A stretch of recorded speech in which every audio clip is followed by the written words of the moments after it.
인생은 믿고 따라가는 것이지 알고 가는 것이 아니다. 알고 가는 것이 아닙니다. 이 세상에서 제일 똑똑한 분은 하나님이십니다. 하나님은 나보다도 엄청나게 똑똑하십니다. 그리고 내가 알지 못하는 미래를 하나님은 더 잘 알고 계십니다. 그래서 우리가 내일 일을 향해 갈 때 하나님 믿고 가는 것입니다. 이것이 제일 안전한 방법이고 이것이 제일 복된 삶일 줄로 믿습니다. 출애굽한 이스라엘 백성이 가야 할 목적지는 가나안입니다. 가는 길은 여러 길이 있습니다. 우선 가까이 가는 길이 있습니다. 힘든 광야는 될 수 있는 대로 가까이 질러가는 게 상책입니다. 그래서 백성들은 블레셋이 있는 질러가는 길로 가기를 원했습니다. 그런데 하나님은 가까운 길로 인도하지 않고 홍해 광야길로 돌려 백성들을 인도하셨습니다. 성경에 보니까 돌려 인도하셨다 그랬습니다. 때로는 하나님이 우리를 인도하시는데 돌려 인도하실 때가 있습니다. 이해될 수 없는 거예요. 하나님 왜 이렇게 인도하십니까? 이해할 수 없지만 하나님은 다 생각이 있다는 거예요. 첫째로 질러가면 전쟁을 할 수도 있다는 겁니다. 두 번째로 마음이 비나여 전쟁하다가 애굽으로 돌아가고자 할 수가 있다는 겁니다. 그리고 하나님은 돌아가는 길로 통하여 기적을 보여주시겠다는 거예요. 그래서 이스라엘 백성들에게 교육을 시킵니다. 돌려가는 길이 힘든 길이지만 너희들에게는 이 길이 유익한 길이라는 것을 보여주기 위한 것입니다. 여러분, 우리가 살아갈 때 빨리 가고 빨리 성공하고 지름길로 가고 편한 길로 가고 이것만이 복된 것이 아니에요. 때로는 이해할 수 없는 복잡한 길로 인도할 때가 많습니다. 그러나 나중에 보면 그것이 하나님의 인도하시어먹고 복된 길이었다는 것을 알 수가 있는 겁니다. 그래서 오늘 성경에 보니까 이스라엘 백성들이 애굽에서 나와가지고 가나안을 들어가는데 블레셋 가는 길, 빠른 길로 길을 이제 가려고 하는데 하나님은 돌리는 거예요. 왜냐? 블레셋이 반드시 길을 내주지 않고 싸움을 걸 것이라는 겁니다. 그리고 이스라엘 백성들이 이제 애굽으로 돌아가자라는 말이 나오면 안 되기 때문에 이스라엘 백성들이 이제 블레셋 길로 가지 않고 돌아갑니다. 그런데 돌아가는 그 길을 통하여 하나님은 뭘 보여주시냐? 기적을 보여주시는 거예요. 놀라운 기적을 보여주십니다. 하나님은 이런 기적을 내게 보여주시기 위해서 나를 이렇게 인도하셨구나라고 생각하게 만드는 겁니다. 자, 우리 성경을 한번 다시 봅니다. 13장 20절을 보겠습니다. 다 같이 읽겠습니다. 시작. 광야 끝 에담에 장막을 치니. 자, 질러가는 길로 가면은 이곳에 장막을 칠 필요가 없어요. 그런데 홍해길로 돌려가다 보니까 어디 장막을 치느냐? 광야급 에담의 장막을 쳤다 그랬어요. 사실 이곳에 장막을 치는 건 굉장히 어리석은 거예요. 왜냐? 배수 지진입니다. 배수 지진. 배수 지진이라는 말이 뭡니까? 앞에는 적이 오는데 등 뒤에 뭘 하죠? 등 뒤에 물을, 강을 등에 지고 적과 싸우는 거예요. 이거는 어차피 뒤로 도망 못 가니까 죽자 살자 싸우자는 거죠. 근데 배수 지진을 치면 거의 다 전쟁에 실패합니다. 안 돼요. 그런데 지금 이스라엘 백성이 에담 끝 장막에 갇혀가지고 배수 지진을 치고 있는 겁니다. 자, 이걸 딱 보는 순간에 어떤 일이 벌어지냐 하면은 애굽의 바로 왕이 지금 이스라엘 백성들이 광야에 갇혔다. 도간에 던지다. 우리가 공격해 가면은 다시 이스라엘 백성을 잡아 포로로 데려올 수 있다. 공격하자 하고 이스라엘 백성을 추격해 오도록 만든 거예요. 자, 우리 성경 다시 한번 봅니다. 출애굽기 14장 3절입니다. 출애굽기 14장 3절 다 같이 읽겠습니다. 시작. 바로가 이스라엘 자손에 대하여 말하기를 그들이 광야에 갇힌 바 되었다 하리라. 광야에 갇힌 바 되었다 하리라. 바로 왕이 볼 때는 꼼짝없이 이스라엘 백성들은 이제 도간에 던지예요. 이제 군대를 총출동시켜서 가면 그들을 다시 포로로 잡아올 수 있습니다. 그런데 이스라엘 백성들이 생각해 볼 때는 큰일 났다. 하나님 왜 우리를 이 도간에 던지와 같이 이 장막근 에돔에 오게 하셔서 여기서 우리로 애굽의 바로 왕에게 잡혀 다 죽게 만듭니다라고 하나님을 오해하게 되는 거예요. 그때 백성들이 두려워가지고 하나님을 원망하고 모세를 원망하는데 이런 얘기를 해요. 왜 우리를 강야로 이끌어내어서 여기서 죽게 만드느냐? 애굽에 매장지가 없느냐? 애굽에 공동묘지가 없어서 우리를 여기까지 끄집어내서 여기서 죽게 만드느냐 하고 불평합니다.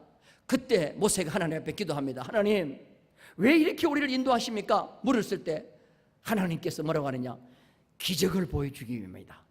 하나님이 살아계신 기적을 보여준다 하고는 뭐라고 얘기하느냐? 자, 오늘 참 이 말씀이 굉장히 힘이 되는 말씀이에요. 자, 우리 성경 읽겠습니다. 출애굽기 14장 13절 다 같이 읽겠습니다. 모세가 백성에게 이르되 너희는 두려워하지 말고 가만히 있어서 여호와께서 오늘 너희를 위하여 행하시는 구원을 보라.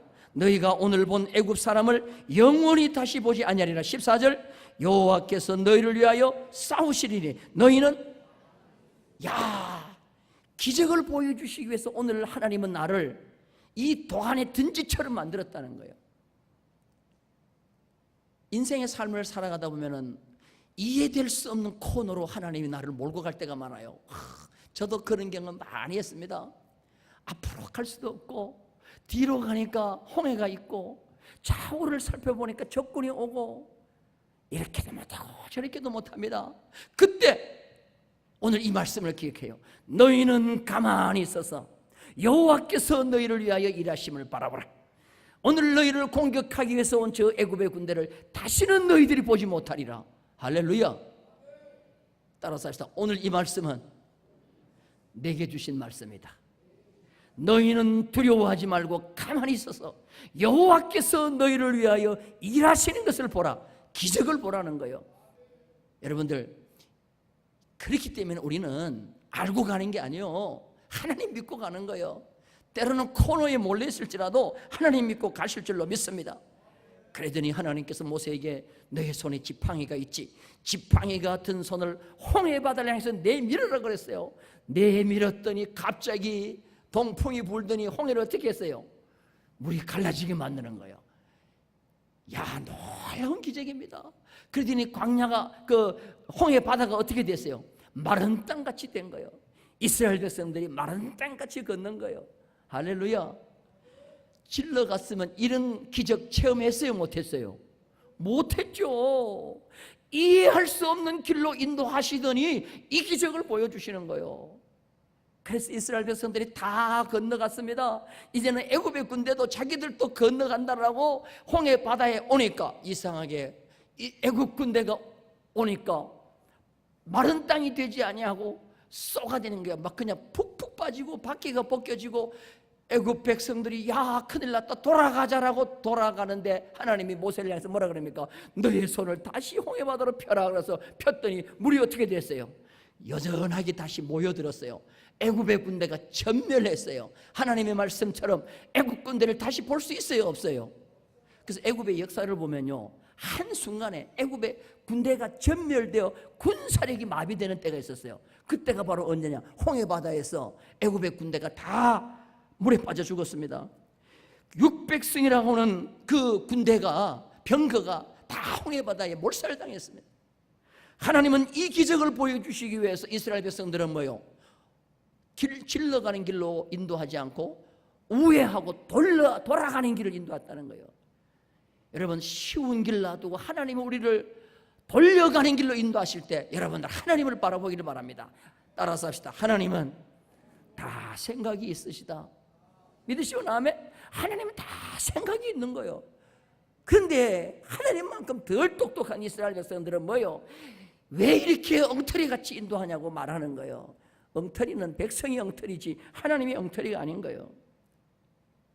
하나님이 돌아가게 만들면 돌아가고 하나님이 바르게 인도하면 바르게 가고 인생은 하나님 믿고 따라가는 길인 줄로 믿습니다.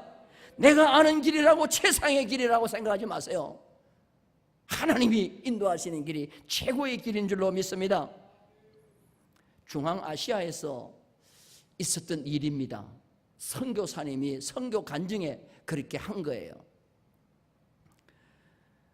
중앙아시아 모슬렘 국가에서 이 선교사님이 가서 이제 선교를 하는데 건물을 하나 얻어가지고 교회를 차렸는데 나중에 알고 보니까 그 건물 안에 모슬렘 교회가 있는 거예요. 어느 날 모슬렘 지도자가 오더니 당장에 나가라는 거예요. 안 나가면은 당신의 생명이 죽을 수도 있다고 얘기하는 거예요. 그런데 이 협박을 당하면서 이 여자 선교사입니다. 단순 여자 선교사인데 이 여자 선교사가 용기를 얻었어요. 그리고 성령이 주신 용기대로 이렇게 얘기를 했습니다. 교회가 옮기는 건 내 마음대로 옮길 수가 없습니다. 위에 분의 허락이 있어야 옮깁니다. 따라서 합시다. 위에 분의 허락이 있어야 됩니다. 그냥 이렇게 얘기를 했어요. 그러니까 이 모슬렘 지도자가 그런 것, 당신 위에 분이 누구냐고, 당신 도대체 위에 분이 누구냐 그래서 그냥 나중에 말해주겠다고 해서 돌려보냈어요. 근데 그때 이 구소련의 뭡니까 발칸반도 거기에 동구 유럽에 개방이 되면서 한국의 대통령이 자주 갔어요. 어느 날 대통령이 오는데 통역을 할 사람이 없는 거예요. 그렇게 대사관에서 이 선교사님한테 여자 선교사 전화해가지고 선교사님 소련에 오래 계셨으니까 통역을 좀 해주세요. 대통령이 오시는데 통역할 사람이 없습니다. 현지 말로 해야 되는데 선교사님이 제일 잘한다고 하니까 와서 통역해 주세요. 그래서 이 여자 선교사님이 그 국가 대통령하고 우리나라 대통령 중간에 딱 앉아가지고 뭐 하느냐, 통역을 하는데 전 국가에, 전 나라에 TV에 방영이 된 거예요. 아니, 모슬렘 지도자가 가만히 보니까 그 선교사님이 지금 통역하고 있는 거예요. 그래서 통역이 끝나자마자 이 모슬렘 지도자가 그 여자 선교사를 찾아와가지고 뭐라고 하느냐, 아이고 이제서야 윗분이 누구라는 거 알았다는 거예요. 당신 그 윗분이 허락이 있어야 된다는데 그 윗분이 대통령이냐고 그러더래. 그래서 그렇다 소리는 못하고 그냥 웃어 넘겼대요. 그냥 웃어 넘기니까 이분이 진짜 그분인 줄 알고 아이고 이제 윗분이 누군지 알았다고 가더라는 거야. 그런데 며칠 있다가 오더니 선교사님한테 그러더래. 우리가 아무리 생각해도 기독교와 같이 건물에 있으면 우리가 복을 못 받으니 우리 지도자들이 모여서 의논을 했다고. 여기서 불과 가까운 거리에 4,500평의 땅이 있는데 그 땅을 우리가 다 사놨다고. 그러니 당신이 그거 가지고 교회를 세우고 거기서 복음을 전하라고 하더라는 거예요. 그러니까 이분이 아이고 그러면 안 되는데 윗분이 허락할지는 모르지만 그냥 내가 성기를 보아서 그렇게 하도록 하겠다고. 그래서 모슬렘 역사에 모슬렘이 한 헌금으로 구소련에 교회를 지어서 교회를 한 선교사님은 이 여자밖에 없다는 거예요. 할렐루야. 야, 이게 하나님의 인도하심이라는 거예요. 하나님의 인도하심. 왜 소련이 붕괴되면서 선교사가 쫓겨나고 갈 곳이 없어 구소련 그 발칸반도 자그마한 나라에 가게 하고 교회를 세우다 보니까 또 옆에 모슬렘이 있고 모슬렘이 와서 죽인다 그러고, 하나님 내가 왜 이렇게 해야 됩니까? 그런데 나중에 보니까 하나님은 뭐요? 기적을 보여주시기 위함이라는 거예요. 할렐루야. 제2, 제3의 역사가 오늘날도 많이 일어나고 있습니다. 따라서 합시다. 인생은 알고 가는 것이 아니라 믿고 따라가는 것이다. 믿으시면 아멘. 여러분, 세상에 부조리가 얼마나 많고 우리가 믿는 사람들이 가만히 볼 때 믿는 사람이건 안 믿는 사람이면 세상이 얼마나 악한지 몰라요. 과연 이 세상이 어떻게 될까라고 우리가 한숨 지을 때가 많아요. 구약 성경의 가장 어두운 시대가 언제인지 아세요? 하박국 시대입니다. 하박국은 남쪽 유다의 마지막 때 선지자예요. 여호아하스부터 시작해가지고 남쪽 유다도 이제는 너무너무 하나님을 섬긴다고 하는 사람들의 죄악상이 도를 넘었어요. 그때 하박국이 얘기합니다. 하나님을 믿는다는 우리 이스라엘이 왜 이렇게 어려움을 겪습니까? 북쪽 이스라엘은 아수르에 벌써 넘어갔습니다. 남쪽 유다도 이제 곧 바벨론의 70년 포로가 된다고 합니다. 그런데 뉘우치지도 않고 이 백성들이 이렇게 어려움을 겪고 있습니다. 하나님 도대체 이 시대에 주시는 말씀이 뭡니까? 하박국이 하나님 앞에 막 따지니까 하나님께서 뭐라고 하느냐? 하박국아, 세상 썩었다고 얘기하지 마라. 하나님의 심판과 보응이 때로는 더딜 수도 있다. 그러나 하나님의 심판은 반드시 온다. 그런데 너는 꼭 기억해라. 세상이 아무리 썩고 어려워도 오직 의인은 믿음으로 살리라. 이게 하박국 선지자에게 준 말씀이에요. 하박국 2장 4절. 바울이 로마의 소식을 듣습니다. 로마의 소식을 들어보니까 야, 로마가 이렇게 악할 수가 없어요. 이렇게 로마의 황제들이 이렇게 악할 수가 없어요. 믿는 자들이 정말 너무너무 끓는 가마 속에 들어갑니다. 검투사의 검에 찔려 죽습니다. 맹수의 밥이 됩니다. 너무너무 힘든 거예요. 바울이 그 소식을 듣고 하나님 앞에, 하나님 왜 믿는 자가 이 로마에서 이렇게 어려움 당해야 됩니까? 그때 하박국 선지자에게 준 말씀을 주는 거예요. 오직 의인은 믿음으로 살리라. 그래서 여러분들, 세상이 이렇게 막 바뀌어지면 나도 휩쓸려서 바뀌어져요. 근데 절대로 그렇게 하면 안 돼요. 세상이 어떤 길로 가더라도 오직 나는 뭐로 살리라? 믿음으로 살리라. 더욱더 믿음을 굳게 다지면서 살아가는 자가 되어야 될 줄로 믿습니다. 링컨은 대표적으로 믿고 간 사람이에요. 링컨은 하나님이 나를 인도하신다라고 하나님만 바라보고 간 사람이에요. 평생 그는 위기가 계속 왔습니다. 선거에 나가서 떨어진 것만도 20번이라고 그래요. 20번 떨어졌어요. 그래도 하나님 믿고 갑니다. 선거 때마다 흑색 선전이 넘쳤습니다. 그런데 그는 하나님을 믿고 갑니다. 그가 대통령이 되고 난 뒤에 뭐예요? 그렇게 착하고 어진 사람이 전쟁을 일으켜요. 여러분, 링컨이 일으킨 전쟁이 무슨 전쟁입니까? 남북전쟁 아닙니까? 왜 그렇게 착한 사람이 전쟁을 일으켜요? 인권을 위해서요. 노예가 인간 대우를 받지 못한다는 거예요. 흑인이 인간 대우를 받지 못한다는 거예요. 그러니까 북쪽은 그래도 신앙 중심의 사람들이, 잉글로색슨족들이 모여갖고 신앙을 중심으로 사는 사람들이요. 그 남쪽은 뭐냐면은 돈만 생각하는 사람들이요. 노예를 부려요. 그러니까 할 수 없이 링컨은 뭐예요? 북쪽에 있는 그 신앙인들, 기독교를 배경으로 해서 남북 전쟁을 일으키고 드디어 노예를 해방시키고 말잖아요. 이게 바로 뭐냐면은 링컨이 가는 길이었어요. 우리는 신앙생활을 하면서 자칫 잘못하면 우리가 이 세대에 그냥 휩쓸려 살아가기 쉽습니다. 오늘 오전에 여러분들 이 파란색 종이를 받았을 거예요. 학생 인권 조례, 경남 학생 인권 조례 해가지고 했는데 다 좋아요. 학생들 인권 좋지요. 다 좋지. 그런데 비성경적인 것은 있을 수 없다는 거예요. 비성경적인 것. 첫째로 이단을 우리는 이단이라고 얘기할 수 있어야 된다는 거죠. 이단을 이단이라고 이해할 수 있어야 된다는 거예요. 차별금지법에 종교 차별금지도 들어갑니다. 그러면 이단을 이단 소리로 못하는 거예요.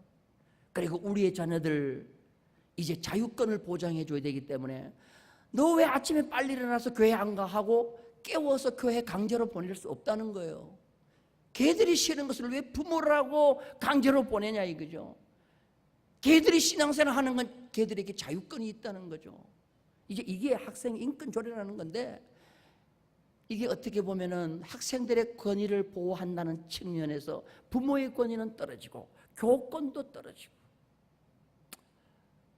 그래서 여러분 이걸 읽으시면서 신앙은 우리가 지켜야 된다는 겁니다. 신앙은 지켜야 된다. 이 세상이 정말 너무나도 갑작스럽게 변합니다. 한 5년 사이에 너무나도 갑작스럽게 세상이 바뀌어요.